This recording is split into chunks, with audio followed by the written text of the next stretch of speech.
आज तक रेडियो सुनता है सारा जहां।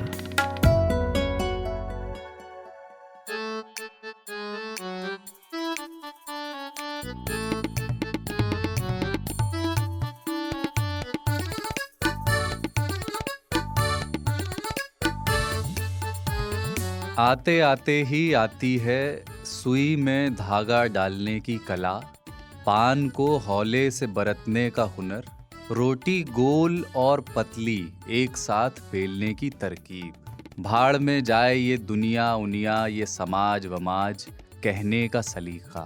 आते आते ही आती है परिपक्वता, अपना नियत समय अपने हिस्से के उतार चढ़ाव से गुजरकर। एक अवस्था है जहां भावनाएं गौण हो जाती हैं, प्रेम चाहे हो जाए चाहे छूट जाए, कोई गाली दे जाए या माला पहनाए, नजरें अप्रभावित निरपेक्ष ही रहती हैं। परिपक्वता ही है शायद कि आपको भरोसा वरोसा, विश्वासघात आघात, नैतिकता वैतिकता की बातें मुस्कुराहट का सबब लगने लगती हैं और बात बात पर लोकतंत्र पर चिंता जताने वालों को धीमे से हट सुसरे कहने का मन होता है।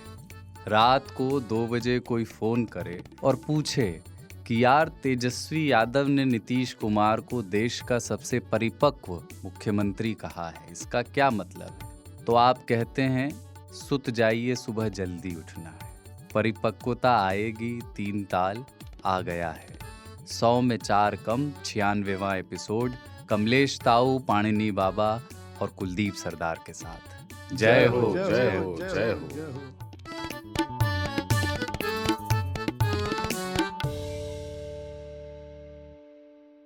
ताऊ, एक चुटकुला आया सुबह सुबह मेरे पास कि तुमको व्हाट्सएप पे डीपी बदलने को बोले थे, तुम सरकारें बदल दिए। हम 2 लाइन ट्विटर पे डाले थे कि रात भर लागल रहे पल्लू के कोरे, पलट गए बालम फिर भोरे भोरे। तो लेकिन कमाल है एकदम। बहुत अद्भुत है। लोकतंत्र का मजा मुझे ऐसा ही अवसर पे आता है। सरकारें बदलते रहनी चाहिए। पान का वो क्या है, पान सड़ा क्यों, घोड़ा अड़ा क्यों, फेरा न था और फेरा लगते रहना चाहिए। दिक्कत ये है कि नीतीश बाबू नहीं फेराते हैं, बाकी सब कुछ फेरा जाता है। हाँ, नीतीश बाबू जो है वो चेरी ऑफ द केक हो गए हैं। नीचे ब्रेड बदलता रहेगा, ऊपर वही रहेंगे। और तेजस्वी बहुत अच्छा बात बोले, परिपक्व हैं, मतलब पक चुके हैं, टपक जाएंगे। ऐसा मतलब टपक जाएंगे, जैसे केंद्र की राजनीति में टपक जाएंगे और तेजस्वी जो है मुख्यमंत्री बिहार के तो बन जाएंगे। लेकिन यही ऐसी ही डील है। उनके बारे में मैं सोच रहा था, कल हम लोग एक एक्सपर्ट से बात कर रहे थे, बिहार के एक सीनियर जर्नलिस्ट हैं उनसे, तो उन्होंने कहा कि देखिए नीतीश के राजनीति के बारे में ये है कि कब शॉर्ट जाएंगे और कब हॉट जाएंगे कह नहीं सकते। निरहुआ सटल रहे। हाँ, तो उनके बारे में, नीतीश के बारे में कोई पुख्ता बात उनकी राजनीति के बारे में कि ये तो बहुत जाहिर है उनके बारे में कि ये वो हैं और ये वो नहीं है, इस तरह का कुछ फिगर का जैसे हैं नीतीश। अच्छा, घास मैं घास हूँ, तुम्हारे सब किए धरे पे उगाऊंगा। नीतीश बाबू की राजनीति जो है वो बहुत विचित्र इसलिए भी लगती है क्योंकि मुझे याद है 2005 में यही रायसीना रोड पे मुरली मनोहर जोशी के फ्लैट के बगल वाला फ्लैट जो है वो पार्टी का और नीतीश कुमार का आवास हुआ करता था। और क्योंकि ये मंत्री थे, रेल मंत्री थे उसके पहले 2004 तक वाजपेयी सरकार में, और 2005 में ये चुनाव जीते थे। 2005 में फरवरी में कोई चुनाव नहीं जीत पाया था। उस चुनाव में फरवरी में जो चुनाव हुआ था 2005 में, मैं पूरा बिहार घूमा था, लेकिन बेनतीजा लौटा मैं वहाँ से। और उसके बाद फिर अक्टूबर वगैरह के आसपास दोबारा से फिर चुनाव हुए थे 2005 में, और नीतीश बाबू ने यहीं प्रेस कॉन्फ्रेंस की थी, मैं उस प्रेस कॉन्फ्रेंस में था। उसके पहले भी ये एक मरतबे मुख्यमंत्री की शपथ कुछ ले चुके थे। हाँ, चंद दिनों की, महीनों की। लेकिन हॉबी है उनका। बूटा सिंह ने घूटा लगा दिया था। तो तब से लेकर के और अभी तक बीच में अगर आप ये समझ लें कि नहीं 13 भर के लिए ये इन्होंने जीतन राम मांझी को बना दिया था, तो उसके अलावा ऐसा कोई बीच में ब्रेक इन्होंने लिया नहीं। 2005 से ये लगातार जमे हुए हैं। और ऐसा व्यक्ति और ऐसी पार्टी दोनों ही विचित्र हैं। पार्टी इसलिए विचित्र है क्योंकि पार्टी है नहीं लेकिन है। पार्टी में जितने भी लोग थे वो या तो सध गए या नीतीश बाबू ने सधा दिए। जायद फर्नांडिस क्या हुए, शरद यादव क्या हुए, तमाम सारे और लोग क्या हुए, वो अब कथाएं हैं जो कि इनसे ज़्यादा मजबूत चेहरे दिल्ली में जनता दल यूनाइटेड के जो लोग हुआ करते थे वो धीरे धीरे सब भाप हो गए। बचे केवल नीतीश और नीतीश की सरकार चलाने की कुशलता और सुशासन का तमगा, ये चीज़ें बची। बाकी पार्टी के पास या ना तो कार्डर है ना एसेट्स हैं। बिहार में कार्डर आरजेडी के पास है। बिहार में कार्यालय अगर देखने हैं राजनीतिक दलों के तो आप आरजेडी के देखिए, बीजेपी के देखिए, कांग्रेस के भी देख लीजिए। नीतीश बाबू की पार्टी के कार्यालय आपको ना भीड़ दिखती है ना भवन दिखते हैं, बहुत हल्लुक हैं। कहीं कहीं दिखते हैं लेकिन अधिक पूरे राज्य में जिस तरह से उसका विस्तार प्रसार होना चाहिए था वो नहीं दिखाई देता है। वही स्थिति नीतीश बाबू की भी है कि कोई एक जाति का या एक समाज का बड़ा जनाधार उनके पास नहीं है, लेकिन फिर भी वो लगातार बिहार की राजनीति में चमक रहे हैं। जिस समाज से वो आते हैं आई थिंक 4-5% उसका वोट 3 से 6% वोट है। अगर मतलब उसमें विस्तार करके आप देख लें तो वो 6% तक है, नहीं तो लोग कहते हैं 3-3.5 लगा लीजिए भाई साहब, ठीक। तो उस हिसाब से उतनी ही मतलब आबादी के साथ में वो खेल रहे हैं। इस बार चोट उनको उसी से लगी। हाँ, चोट दिल पे लगी इस बार। दिल पे लगी क्योंकि उन्हीं की जाति के एक नेता को बीजेपी ने कहीं से साइड से एक्टर बना दिया था और फिर इससे उनको बहुत दुख हुआ कि ये 3.5-4% पे चोट ना कर सकते कोई। हाँ, मतलब मैं इसको वही देख रहा था, जैसे इसको पलटना और पलटी मारना और वो सारे विशेषण हैं, पर मुझे ये लग रहा है कि उनके पास चारा भी क्या था। ये तो सर्वाइवल की एक नहीं, बिल्कुल। अब लोग कह रहे हैं कि नीतीश जी सत्ता लोभी। अरे सत्ता लोभी नहीं भैया, ये बीजेपी, ये तो कुशलता है। आप वो तो सत्ता में थे तो सत्ता लोभ काहे का? जो आदमी सत्ता में है वो सत्ता लोभी थोड़ी होगा, आउटसाइडर होगा। ये तो आप जैसे उनको कह रहे हैं सत्ता लोभी थे, तो आप कह रहे हैं कि इसका मतलब है कि सत्ता में कुछ सही नहीं चल रहा था और वो सही नहीं आप ही के द्वारा हो रहा था। आप बार बार आप कहते नहीं नंबर तो हमारे ज़्यादा हैं, तो तुम कैसे? बीजेपी के एक तो संजय राउत पैदा हो गए थे बिहार में बहुत ज्यादा बोलने वाले लोग, वो बहुत इरिटेट करते हैं ना लोगों को। शिवसेना से क्या प्रॉब्लम हुई? संजय राउत से प्रॉब्लम बहुत ज्यादा थी। हाँ, शिवसेना में तो कोई बोलने वाला नहीं था। मतलब मनमोहन सिंह के बाद में दूसरा अगर कोई व्यक्ति मिला था ऑफिस बेरर तो वो शिवसेना ने दिया था, जो बोलेगा नहीं, मिलेगा नहीं, आएगा नहीं लेकिन एक आदमी उन्होंने ऐसा पाल लिया कि एकदम आज गंदवाद ही। लेकिन नीतीश कुमार को ताऊ आप जैसे उनका तो 8वीं बार वो मुख्यमंत्री की शपथ उन्होंने ली, उनका जो एक आउटलुक है, जो बात करने का तरीका है, कल भी आप देखिए तेजस्वी अधिक आक्रामक दिखे प्रेस कॉन्फ्रेंस में अपनी भाषा में। उन्होंने बहुत संयत तरीके से नीतीश ने अपनी बात परिपक्व वाली बात। हाँ, हमारे लोग आपको बता देंगे, अब बहुत सारी बातें हैं। आप उनको थोड़ा ओल्ड स्कूल पॉलिटिशियन मानते हो क्या? देखो, मैं तो बोलता हूँ कि देश का नेता कैसा हो, नीतीश कुमार जैसा हो। नेताओं के सिद्धांत नहीं होते, लेकिन बाकी लोग सिद्धांत का लबादा ओढ़े रहते हैं। नीतीश कुमार ने वो पहली बार के बाद त्याग दिया है, उन्होंने मान लिया कि ऐसा कुछ नहीं है। तो कल का भी जो उनका वक्तव्य था और आज का भी जो है उसमें है कटाक्ष, थोड़े से तीर इधर उधर हैं, पर वो उतने ही तेज छोड़ते हैं जिससे कि अगला मरे नहीं, घायल भर हो। क्योंकि उनको ये लगता है कि 9वीं बार जब शपथ लेना होगा हो सकता है बीजेपी के साथ ले। ये संकट है उनका और ये उनका अवसर भी है। उनको आज अवसरवादी कहा जा रहा है, पर राजनीति अवसरवाद का ही तो पर्याय है। अवसर आए और आप उसको दौर ही आपदा में अवसर का है भाई। क्योंकि कल और दूसरी बात है कि देखो, डिवोर्स नीतीश कुमार करते हैं पर निकाह हलाला करते हैं दूसरी शादी करके उसके साथ मैरिज को कंज्यूमेट करके फिर वापस आते हैं। ऐसा नहीं है कि जिसको डिवोर्स दिया उससे ऐसे ही मिल लिए फिर दोबारा सदरी की तो तरह उनका पूरा सब प्रोसेस के हिसाब से चलता है उनका। चूंकि कल और परसों का जिक्र आया तो एक बार बता देता हूँ कि हम लोग इस बार जल्दी 3 ताल रिकॉर्ड कर रहे हैं, बुधवार के दिन ये रिकॉर्ड हो रहा है। तो जो हम लोग इतने उत्साहित हैं नीतीश कुमार से कि हम लोगों ने कहा कि आज कर लिया। कल के बयान का जो जिक्र हुआ वो मंगलवार का बयान है और आज मतलब बुधवार। एक बात है बाबा, लेकिन सुशासन वाला तमगा उनका ना अब हट गया है। हाँ, वो हट गया है, लेकिन पहले टर्म के बाद फिर बीजेपी के साथ भी उन्होंने सरकार चलाई, अभी भी बीजेपी के साथ कल तक चला रहे थे। उनके एक अजीब सा पतन सा हो गया, डिसइंटरेस्ट सा हो गया उनको काम में। पहली बार उन्होंने गजब का काम किया था, उसके चलते मतलब अद्भुत अविस्मरणीय टाइप का। हाँ, उनको रिजल्ट भी मिला था तो उसके बाद वाले चुनाव में। जैसे ज्योति बसु के कर्मों का लाभ बुद्धदेव भट्टाचार्य लेते रहे, उसी तरह से अपने पूर्ववर्ती कार्यों का और कार्य कुशलता का और प्रशासनिक कुशलता का लाभ नीतीश कुमार अभी तक लेते रहे। क्योंकि मेरा ये मानना है सड़क, कानून व्यवस्था, ये सब इनका एक मजबूत पक्ष हुआ करता था। वो धीरे धीरे ना अपनी अनिच्छा के कारण, या मतलब ये सोच कर रहना कि मैं मुख्यमंत्री हूँ, अब रहूंगा, अब क्या है, चलने दो जैसा चल रहा है, ये एटीट्यूड उनमें आ गया था। और ये परिवर्तन शायद तेजस्वी यादव के आने के बाद, क्योंकि तेजस्वी को प्रूव करना है ना इस बार। पिछली बार तेजस्वी जो है वो एक तरह से जूनियर पार्टनर थे, क्योंकि नीतीश बहुत बड़े थे। इस बार तेजस्वी बराबरी के भाव में आए हैं। मैंने देखा वो पैर छूने गए, उसके बाद नीतीश कुमार ने उसको उठा के हाथ मिलाया तेजस्वी से, और गर्मजोशी के साथ मिलाया। थोड़ा बराबरी का दर्जा कि बेटा अब तुम बड़े हो गए हो, अब गले मिलो, पैर छूने की जरूरत नहीं है।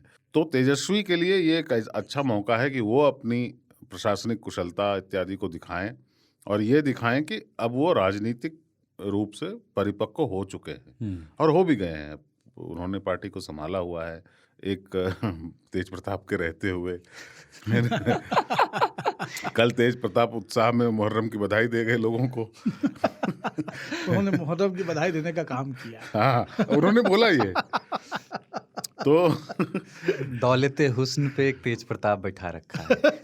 तो मैं समझता हूँ कि ये अच्छा मौका है तेजस्वी के लिए, नीतीश कुमार के लिए नहीं, तेजस्वी के लिए, कि वो दिखाएं। और वो फिर जैसा कि नीतीश कुमार ने पहले कार्यकाल में किया था, तेजस्वी इस बार के अपने कार्यकाल में कुछ ऐसा चमत्कार करें कि आरजेडी जो कार्डर बेस्ड पार्टी, जैसा बाबा ने कहा, और मजबूत कार्डर है उसका, आरजेडी फिर से स्थापित हो एक अच्छे पार्टी के रूप में। क्योंकि आरजेडी के ना दाग जो है वो तेजस्वी पर नहीं है। छवि बदलना बहुत जरूरी है। वो कार्यकर्ता की स्लीव्स पे है, क्योंकि वो कार्यकर्ता वही करता आया है लंबे समय से। और अभी चुनौती जो है वो नीतीश कुमार के साथ नहीं है, क्योंकि नीतीश कुमार ऐसे ही रहने वाले हैं। अभी चुनौती ये है कि तेजस्वी कितना डाइजेस्ट कर पाते हैं पावर को। पिछली बार भी वो पावर डाइजेस्ट कर पाने की स्थिति में दिख नहीं रही, बेचैनी थी। हाँ, क्योंकि सीटें जो हैं वो उनकी पार्टी को, आरजेडी को ज्यादा थी, नीतीश कुमार की पार्टी को कम थी। तो उनको ये लगता था कि ये मुख्यमंत्री हैं, लेकिन मुख्यमंत्री की तरह चलाऊंगा सरकार को मैं। और इस एरोगेंस में वो बहुत सारी चीजें ऐसे कर रहे थे जो टिपिकल उसी दौर की छवि के रूप में रूपांतरित हो रही थी, जिसकी दुहाई दे करके या जिसका भय दिखा करके बाकी की राजनीति इतने समय से चल रही है। तो ये है। दूसरा क्या है ना कि नीतीश कुमार को मैं एक बहुत सोफिस्टिकेटेड पॉलिटिशियन मानता हूँ। मेरा मानना ये है कि नीतीश कुमार भारतीय राजनीति के आमिर खान हैं। खटकरम सब किए हैं, लेकिन इमेज एकदम चौचक है। तो ऐसा नहीं है कि अक्षय कुमार की जो ट्रिक्स और टेक्निक्स हैं, या अजय देवगन की जो ट्रिक्स एंड टेक्निक्स हैं, या सैफ अली खान की जो हैं, और शाहरुख की और सलमान की जो हैं, वो अलग हैं। और आमिर कम फिल्में, कम बोलना, कम प्रेजेंस, कम छैहट ना, आपको किसी पार्टी में नहीं दिखेंगे, अवार्ड फंक्शन में नहीं दिखेंगे, दारू पीते नहीं दिखेंगे, कभी उन्होंने शिकार नहीं किया है, किसी फुटपाथ पर उनकी गाड़ी नहीं चढ़ी है ना, उनका कोई बेटा ऐसा नहीं है जिसके ऊपर कुछ अभियोग लगे हों। तमाम सारी चीज़ों से वो बचे हुए। यही नीतीश कुमार के साथ यहाँ पे राजनीति में होता दिखाई देता है कि आप कुछ भी आरोप लगाते रहिए घूम फिर कर के, नीतीश कुमार जो है वो आमिर खान बने रहते हैं। ऐसा नहीं है कि नीतीश जी बहुत साफ साफ राजनीति वाले व्यक्ति हैं, उनको सारे दांव पेच आते हैं, बल्कि बहुत सारे दांव पेच जो बाद में आपने ये दूसरे दशक में देखे हैं, गुजरात से दिल्ली तक, उनको वो बहुत पहले से राजनीति में उतार करके प्रचार कैसे करना है, मीडिया के कंधे पे बैठ के कैसे चलना है, ये नीतीश बाबू बहुत पहले से करते आ रहे हैं। प्रशांत किशोर ने उसको बहुत बाद में ला करके लागू किया। तो बहुत मुझे लगता है कि नीतीश कुमार होना भारतीय राजनीति में एक आमिर खान होना है। नीतीश कुमार होना एक राजनीति का बहुत सोफिस्टिकेटेड डिज़ाइन है, जिसमें उनके बाल, कुर्ते, आँखें, चश्मा और वक्तव्य, वो बहुत कम बोलते हैं। 1-2 वाक्य बोलेंगे, 3 वाक्य बोलेंगे, उसके बाद में किसी और के ऊपर डाल करके चले जाएंगे। जिन चीज़ों का उत्तर नहीं देना होता है उस पर भी वो कभी भी मतलब भिड़ नहीं रहे होते हैं, उसको बहुत कायदे से बाईपास कर लेते हैं। जैसे मंदिर के सामने दर्शन करने वालों को हटाया जाता है ना, वैसे नीतीश कुमार सवालों को अपने सामने से हटाते रहते हैं। और दूसरे तरीके भी उनके हैं जिससे वो अखबार में या मास मीडिया में उठने वाले सवालों को भी बरतना जानते हैं कि उनसे कैसे निपटना है। तो ऐसा नहीं है कि इनके खटकरम नहीं, लेकिन डिजाइन बड़ा सोफिस्टिकेटेड है। He knows his shit. बाबा ने बोला चश्मा। फोटोक्रोमेटिक ग्लास पहनने वाला पॉलिटिशियन में सबसे ऊपर है वो। टेम्परेचर के साथ चश्मे का कालापन बढ़ता घटता रहता है। और करुणानिधि के पास कारण था, इनके पास तो कोई कारण नहीं, फिर भी पहनते हैं। और करुणानिधि हम काला चश्मा पहनते थे, फोटोक्रोमेटिक नहीं पहनते थे। ये फोटोक्रोमेटिक पहनते हैं, थोड़ी सी लाइट बढ़ा दो इनका चश्मा डार्क हो जाता है। ये दिखाता है कि ये एक ही आदमी टेम्परेचर के हिसाब से बदलता है। दूसरा चश्मा नहीं रखा इन्होंने, एक सफेद वाला एक काला वाला नहीं। और ये टेम्परेचर कितना भी बदले वो आदमी देखेगा वैसे ही। आज से फोटोक्रोमेटिक वालों को अलग तरह से देखूंगा। लेकिन दो किरदार हैं, थोड़ा सा शातिर चश्मा मानता हूँ मैं फोटोक्रोमेटिक को। दो किरदार हैं बाबा, राज्यसभा के उपसभापति हरिवंश जी और माननीय शरद यादव जी। वाह। अब वो किधर की डफली बजाएंगे? भाई शरद जी तो आरजेडी में आ गए थे, वो जेडीयू के ही कोटे हाँ, से तो वो तो मतलब घर में ही आ गए हैं, तो शरद यादव को बहुत दिक्कत होगी नहीं। हरिवंश जी कहीं नहीं जाएंगे, नीतीश कुमार ने ही उनको यह मौका दिया है और वो उस विचारधारा के भी हैं। हरिवंश जी वहीं रहेंगे। राज्यसभा आपने बोली, राज्यसभा में भाजपा को दिक्कत हो सकती है। अब एनडीए के नंबर जो है वो बिल्कुल वो नंबर ही आज कमजोर हो गए हैं और उप सभापति भी जो है वो जदयू के हैं। वही एंगल से कह रहे थे। तो वही खेल हो गया है, तनी मनी।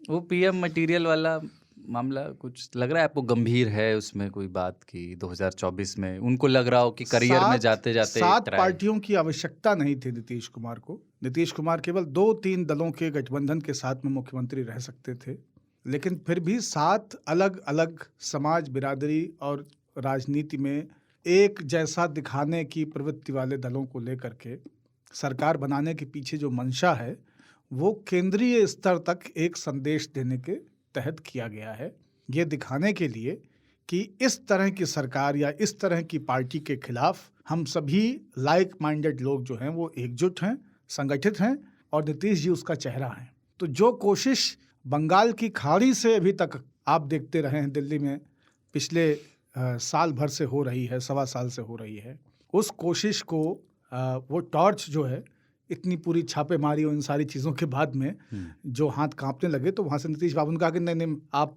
अभी हाथ जोड़ने की अवस्था में पहुँच चुकी हैं, मशाल लेके चलने की नहीं, अभी आप कुछ दिन हाथ जोड़ें। उनको आश्वासन भी दिया गया है।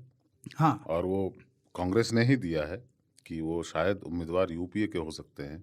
बिल्कुल। प्रधानमंत्री चुनाव मतलब अगले लोकसभा चुनाव में यूपीए की तरफ से। वाह। तो ऐसा आश्वासन उनको मिला अब पवार का करी है। अद्भुत। क्योंकि ममता बनर्जी कांग्रेस की उम्मीदवार नहीं हो सकती, कांग्रेस उनको सपोर्ट नहीं करेगी। कांग्रेस इस अवस्था में अभी नहीं है कि खुद के उम्मीदवार को खड़ा करे। तो हो सकता है कि नीतीश कुमार के, पर पीएम मटेरियल जो कहते हैं ना, वो देश का हर नागरिक है, उस हिसाब से कुछ भी यूनिक नहीं है। हाँ, मतलब और मनोज दिल्ली दूरस्थ। लोकतंत्र की एक खूबसूरती है ना कि हर व्यक्ति आपके यहाँ पीएम मटेरियल है। आप देखिए ना कि कितने कितने संघर्षों से निकले हुए लोग देश में प्रधानमंत्री के पद तक पहुंचे हैं, चाहे वो राजप्रासादों से निकले हों और चाहे वो किसी रेलवे स्टेशन से निकले हों। तो राजप्रसाद से रेलवे स्टेशनों तक निकले हुए लोगों के लिए लोकतंत्र में प्रधानमंत्री बनने की गुंजाइश, जो ताऊ कह रहे हैं ना, अपने यहाँ प्राइम मिनिस्टर मटेरियल 140 करोड़ हैं, including we 4 in this room, 3 प्रस्तोता और 1 कपिल बाबू। 8 बजे के बाद सब पीएम मटेरियल। कपिल बाबू ने तुरंत मोबाइल नीचे किया, क्या अजय क्या प्रधानमंत्री बनना है, मैं फोन पे लगा हुआ है। ठीक है, आज अपना एजेंडा बताते हैं आज का क्या क्या विषयों पे बात करनी है। पहले कौन आज़ाद हुआ और किसके माथे से गुलामी की स्याही छूटी, आज़ादी पे आज अपन बात करेंगे। पहले हमने की है पिछले साल बहुत सारी बातें, उसमें आज़ादी के सच और आज़ादी के मिथक पर बात की थी, 44वां एपिसोड था हुआ था। आज अपन जो विभाजन हुआ उस पर थोड़ी बात करेंगे। पार्टीशन क्या इंडिपेंडेंस की अनिवार्य शर्त है और उस पार जाने की कीमत क्या है। और फिर बात करेंगे चुप्पी की, साइलेंस की। ताऊ और बाबा में कौन और क्यों चुप रहता है, बोलकर भी चुप कैसे रहा जाता है और चुप रहने का तरीका क्या है सही, और ज़बरदस्ती किसी की चुप्पी तोड़वाना, इसके नफ़े नुकसान क्या हैं। बिजार खबर में उस तोते का किस्सा होगा जो एक बुजुर्गवार पड़ोसी को देख के सीटी बजाता है, कमबख्त बदमाश तोता। 72 साल के बुजुर्ग पे। हाँ, आखिर में 3 तालियों की चिट्ठियां हैं, मगर उसके पहले एक छोटा सा ब्रेक।